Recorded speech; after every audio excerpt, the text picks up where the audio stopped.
أعوذ بالله من الشيطان الرجيم بسم الله الرحمن الرحيم اللهم صل على سيدنا محمد وعلى آله وأصحابه أجمعين أما بعد يا مشاهدة الكرام المستمعين أينما كنتم جميعا لعلكم في خير وعافية آمين يا رب العالمين. نحن الآن في عام جديد، عام الهجرية من هجرة النبي صلى الله عليه وسلم. في هذه القطعة القليلة والدقيقة نريد أن أحدثكم عن هجرة، ما هو الهجرة وما هي الحقيقة الهجرة. هل الهجرة كما يقولون يعني تغيير من حالة إلى حالة، مثلا استعمال جلباب ثم استعمال النقاب، هل هذا يسمى هجرة حقيقية أم هناك تعد أن هذا الأفعال من أنواع الهجرة؟ إذن ومن ثم ما هو حقيقة الهجرة عند رسول الله صلى الله عليه وسلم عند الإسلام؟ ليس كما يقول الناس الهجرة هكذا يعني فعل هذا وهذا، يعني تغيير شكل من شكل إلى شكل آخر، هكذا يعني أقوال منتشرة وفهم منتشر وفهم شائع. ولكن ما هو حقيقة الهجرة عند رسول الله صلى الله عليه وسلم وعند الإسلام؟ سأحدثكم عن حديث من حديث ابن عمر رضي الله عنهما ما رواه البخاري في كتابه كتاب البخاري. قال رسول الله صلى الله عليه وسلم من عبد الله بن عمر رضي الله عنهما قال رسول الله صلى الله عليه وسلم والمهاجر من هاجر ما نهى الله عنه، رواه al-Bukhari. Di video kali ini kita akan membahas salah satu hadis yang membahas tentang hijrah. Sebenarnya hijrah itu hakikatnya seperti apa? Bagaimana hijrah itu dalam pandangan baginda Rasul, apa hakikatnya? Kemudian dalam pandangan Islam, bagaimana hakikat atau sebenarnya daripada hijrah? Apakah hijrah itu berpindah dari satu stylish ke stylish lain, dari satu bentuk yang bersifat fisik, misalnya si fulanah pakai ini, tidak pakai ini, lantas pakai ini, ya ini apakah disebut dengan hijrah?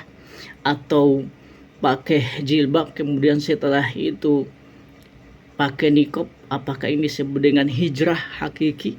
Sebagaimana pandangan seperti ini, stigma seperti ini, ya mindset seperti ini sangat banyak beredar, sangat muntasyir, ya, sangat viral. Seakan-akan menganggap bahwa hijrah hakikat itu sesungguhnya adalah mengubah bentuk dari tidak menggunakan ini menggunakan ini. Baginda Rasul Shallallahu Alaihi Wasallam akan menjelaskan secara detail, secara gamblang sebenarnya apa hakikat daripada hijrah itu. Berkaitan karena kita ini lagi masuk di tahun baru Hijriah 1445, saya kira pembahasan ini cukup relevan dengan kondisi kita sekarang ini. Baginda Rasul menjelaskan dalam sebuah hadisnya tentang hijrah, sebenarnya siapa pelaku hijrah yang sesungguhnya itu. Faqal, ini dari hadis Ibnu Umar radhiyallahu anhumah yang diriwayatkan oleh Imam Bukhari dalam kitabnya Sahih al-Bukhari. Rasulullah sallallahu alaihi wasallam bersabda, wal muhajiru man hajara ma nahallahu anhu, bahwa sesungguhnya orang yang melakukan hijrah itu, ya kan, man hajara adalah orang yang hajara, yang meninggalkan ma nahallahu anhu, segala yang dilarang oleh Allah Subhanahu wa ta'ala. Jadi semua bentuk, semua kegiatan kita, aktivitas kita tinggalkan hal-hal yang dilarang oleh Allah Subhanahu wa ta'ala, itu disebut dengan hijrah. Jadi hijrah itu bentuknya sangat umum.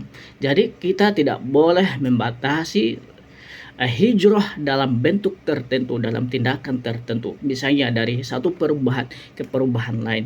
Kita katakan perubahan dari satu perubahan ke perubahan lain, kita katakan ini salah satu bentuk daripada hijrah.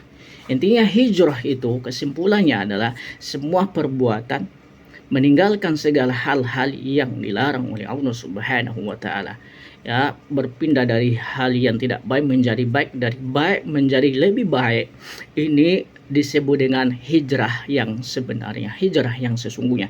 Jadi jangan batasi hijrah itu pada satu bentuk, satu variabel saja, akan tetapi hijrah itu memiliki makna yang umum. Segala perbuatan yang Anda tinggalkan, meninggalkan segala hal-hal yang dilarang oleh Allah Subhanahu wa taala, maka itu disebut dengan hijrah.